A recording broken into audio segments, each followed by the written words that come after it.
بسم الله الرحمن الرحیم. قدرمنو اوریدونکو کتونکو موږ سره اوس دلته موجود ده مولانا یوسف خان صاحب. هغې نه موږ پته کوو چې د اوس موجوده امامت چیرته ده، امامت یې پرېښی ده، ولې یې پرېښی ده او اوس امامت دی ولې نه کوي. یوسف خان صاحب زه خو ځکه امامتیان کوم چې تقریبا 4 کاله سر چې دلته مرضي وتی لکې کمردي نه د لنډ جلندر سره باندې سټیټ چې دی هایوې نه نورنګ ته مخامخ په کور مې غاړې دی. نو زه د موږ کلیوال یو امام په چې ضیاء الرحمن مولوي صاحب نامېده هغه بوتلی وم امامتیا ته. نو چې کله زه ورانم مازدیګر لمونځ مې جمع ورته وکړه، دو سره کېناستل، یو مشر یې جوړ کړی و. هغه مشر یې ویله چې مولوي صاحب موږ خو څو شرایط دي، څو شرطونه مو دي، که دا ترنه پوره وي خو بیا چې کومه ده امامتیا ته مو خوښ که دا نه وي پوره خو بیا خو لار دې خپله ده، میله بس صحیح ده، که نه پوره خو بیا به منو که نه و پوره خو بیا به ځو په میله چې شرطونه دي تاسې ورته وښوو. چې کله مو جمع وکړه کېناستلو هغو دو سره چېرې مخ چې خټک امام و هغه سکول چې ډیفټي و هغه رزریګانې ونه کړې بیا بل امام ته دو شرایط شي و. وی پیله شرط مو دا ده چې 2 هفته بعد به یې وشت په چوټي کې میله زه ورته غلی اسلم میله دو د شرایطو ته وښی بیا زه جوابونه کوم چې چی شرایط دي دو. نو ویله چې پیله شرط مو دا ده 2 هفته بعد به یې وشت په چوټي کې. دوم شرط مو دا ده چې کړاچو سبق چې دي دو وړکي وتی کړاچو ته وړکو سبق ټیټ غوړ کړاچوال سبا عمل بیګم میله شه. دریم شرط مو دا ده پروت په جومات چې څلورم شرط مو دا ده جومات سره به بل کاروبار نه کړه، دغه جومات امامتیا به دي چې ته دوکان لس ماسټري لس چا ورسره کړه، منې بل کاروبار به نه ورسره کړه. پنځم شرط مو دا ده چې مثال موږ زنانه لږ کې ازادې ګرځېږي کورمن چې مو جومات ته ته به پابندي کې او لړای نستی به درون کې. شپږم شرط مو دا ده چې ډېر به په سیاست باندې خبرې نه کې. او اوم شرط مو دا ده چې چیرې جې موږ نه به پوښتنه کوي او کس ته به وایي چې زه دالې لاړم لا کلي ته لاړم لا بل چیرې لاړم خبریه مو به. نو دا شرایط ورته وښول. نو ما ورته ویله چې یاره دا شرطونه خو ورته وښول، زه ورته غلم اوس پرې جوابونه کوي. بیا ده ورته ویله چې اوس تنخوا به څومره غواړې؟ ما ورته ویله تاسې به څومره پرېږدو.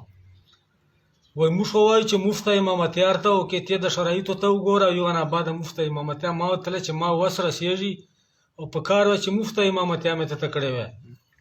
خو ما ورته ویله موږ خو دغسې یو چې ملایان یو اوس مو رسېږي دغه جومات ته له مدرسه ده خامخا ټبر ده بال بچ دي.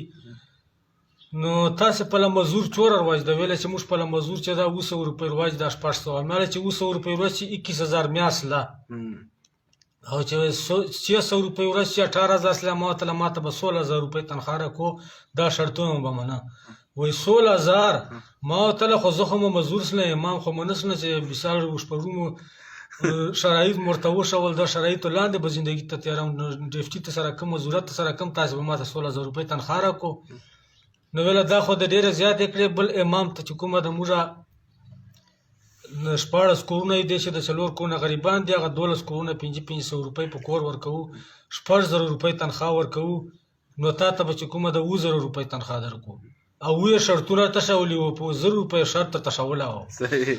نو ما ورته ویله چې یاره 2000 روپۍ دومره ډېر شرطونه. هغه مشر ته مې ورته ویله ما سره به داسې وکړي چې کلي ته به لاړ شئ یوه غوا مو ده هغه ته به یو پنډه خوره ریبې دا شرط پی صرف یوه پنډه خور نوره به یو شرط نه وي. هر هفتې ته به کلي ته راځې کلي چې به 2 شپې کې له ما نه به پته نه کوې. چې کوم پله ما ورته ویله چې ګرځېږه خپله ذات به ګرځېږه چې په چیز غږېږه که په سیاست غږېږه که په چیز غږېږې. او ما ورته ویله چې پروت په بیټک چې جومات چې به نه چملې میله چې کړاچو سبق خو به د خود نه وي که خپل مونځ د کا خو کوی که نه دی کا هغه نه په ازادي مه کوه اشره به خورې اشره به شه درکم به 1000 روپۍ ته خو 2000 شه و د شرطونه ورته وښول. ما ورته ویله زه به 1000 روپۍ درکم یو شرط په دې نه خالي یو پنډه خوار به راغی. نو ما له خولې نه شکنجه وروتله او راغلی جومات ته وناسلو سره شخ خالي مو سره ونه تړپول بیا پرالو. نو هغه راسې ما جوماتونه نفرت ته چا چې روغ جومات موندلی دا خو به مړیا چې ورنه باسې 100 کاله تېریا 100 میراشي چې خلک یې ښي همدنې ښي پاته شه د وړکي جوماتونه دغسې چې مثال کور چې په چرګې غږ نشي کولی امام ته به دی کیسې ورکړي انسان ضرورتونه یې وروجني وایي مولوي صاحب بیا ورته ته به ممځکې دې پرنام کړی. نو دا 4 کاله کېږي چې هغه راسې امامتیا چې کومه ده نه کوم خلک غږ وکړي الله پاک برکت خو په چاسې خو چې چشه امام خو درکوي کوم وایي. نو اوس پاسنو چې مولانا محمد طارق شاه سره استاد دی.